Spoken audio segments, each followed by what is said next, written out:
Hello everyone, welcome to your trustworthy health channel Tata 1mg। मैं हूं doctor Swati Mishra और आज हम बात करने वाले हैं मसूड़ों से खून आना या फिर ब्लीडिंग गम्स के बारे में।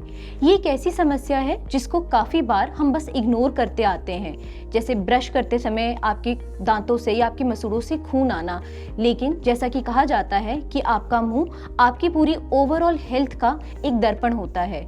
आज की वीडियो में हम कवर करेंगे कि ब्लीडिंग गम्स के क्या मुख्य कारण होते हैं और आप घर पे ही इससे किस प्रकार से आराम पा सकते हैं। इसके साथ ही अगर किसी को सिवियर ब्लीडिंग गम्स या मसूड़ों से खून आने की प्रॉब्लम है तो उसके लिए क्या ट्रीटमेंट ऑप्शंस हो सकते हैं।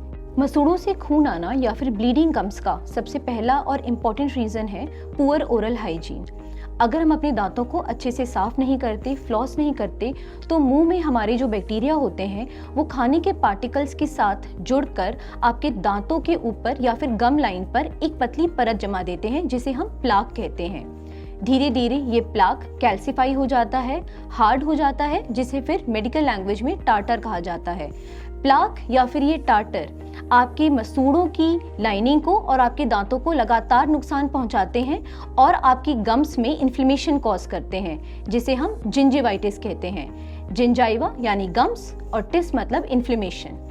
गम्स में इन्फ्लेमेशन होने की वजह से आपको रेडनेस हो सकती है, सूजन आ सकती है और ब्रश करते समय या फिर खाना खाते समय मसूड़ों से खून आ सकता है। अगर जिंजिवाइटिस को समय पर ट्रीट नहीं किया जाए और ध्यान ना दिया जाए तो ये एक और सिवियर गम डिजीज का रूप ले लेता है जिसे पेरियोडोंटाइटिस कहते हैं, जिसमें आपके मसूड़ों में डीप पॉकेट्स क्रिएट हो जाते हैं। आपके दांतों के आसपास जो बोन्स होती हैं जो कि आपके दांतों को पकड़ के रखती हैं, उनकी पकड़ ढीली हो जाती है, वो गलने लगती हैं और इवेंचुअली आपका दांत बाहर आ सकता है। जिंजिवाइटिस और पेरियोडोंटाइटिस जैसी गम डिजीजेस के अलावा कुछ सिस्टमिक कंडीशंस की वजह से भी मसूड़ों से खून आ सकता है, जैसे कि डायबिटीज एक बहुत कॉमन कॉज है। डायबिटीज के अलावा कुछ दवाओं के सेवन की वजह से भी मसूड़ों से खून आ सकता है, जैसे कि सीजर्स या कन्वर्जन्स के लिए लिए जाने वाली फेनेटोइन या फिर ब्लड थिनर्स जैसे वारफरीन, एस्पिरिन एक्सेट्रा। इनके अलावा हार्मोनल चेंजेस की वजह से भी मसूड़ों से खून आ सकता है, जैसे कि प्रेगनेंसी के टाइम पे मसूड़ों से खून आना एक कॉमन समस्या है। इनके अलावा कुछ न्यूट्रिशनल डेफिशिएंसीज की वजह से भी ब्लीडिंग गम्स हो सकते हैं, जैसे कि विटामिन सी और विटामिन के की कमी। अब बात करते हैं कुछ ऐसे सिंपल टिप्स की जिनसे आप ब्लीडिंग गम्स को इजीली प्रिवेंट कर सकते हैं। सबसे इम्पोर्टेंट है अपने दांतों की सफाई को मेंटेन करना। ओरल हाइजीन को बनाए रखें।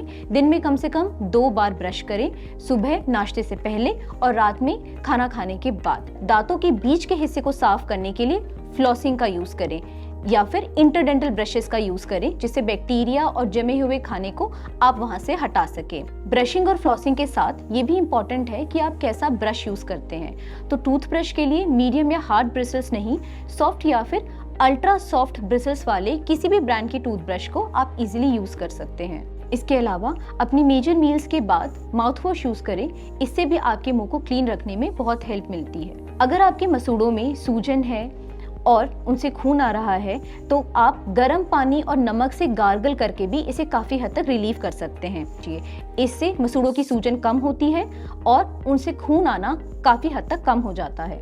एक बहुत इम्पॉर्टेंट चीज़ जो काफ़ी लोग मिस करते हैं वो है स्मोकिंग कम करना। स्मोकिंग की वजह से आपके मसूड़ों की सूजन और इन्फ्लेमेशन और ज़्यादा खराब हो जाती है और ज़्यादा खून आने लगता है। Last but not the least, बहुत इंपॉर्टेंट है कि अगर इन सारे उपायों को करने के बावजूद भी अगर आपके दांतों से खून आ रहा है तो अपने डेंटिस्ट के पास रेगुलरली विजिट पर जाएं और इसके साथ ही अपने दांतों की प्रोफेशनल क्लीनिंग करवाएं, जिसे हम स्केलिंग कहते हैं। अगर आपको सिवियर गम डिजीज है तो डीप क्लीनिंग भी करनी पड़ सकती है, जिसमें न केवल दांतों के ऊपरी हिस्से बल्कि दांतों की जड़ों और रूट्स को भी साफ किया जाता है। इनके अलावा आपके डॉक्टर आपको मेडिसिन प्रिस्क्राइब कर सकते हैं और कुछ केसेस में सर्जरी भी प्रिस्क्राइब की जा सकती है। इनके अलावा अगर आपको ब्लीडिंग गम्स या मसूड़ों के खून आने से रिलेटेड कोई और प्रॉब्लम है या फिर कोई और क्वेश्चंस हैं तो हमें कमेंट बॉक्स में ज़रूर बताएं। ऐसी और जानकारी के लिए टाटा 1mg के यूट्यूब चैनल से जुड़े रहें। Thank you.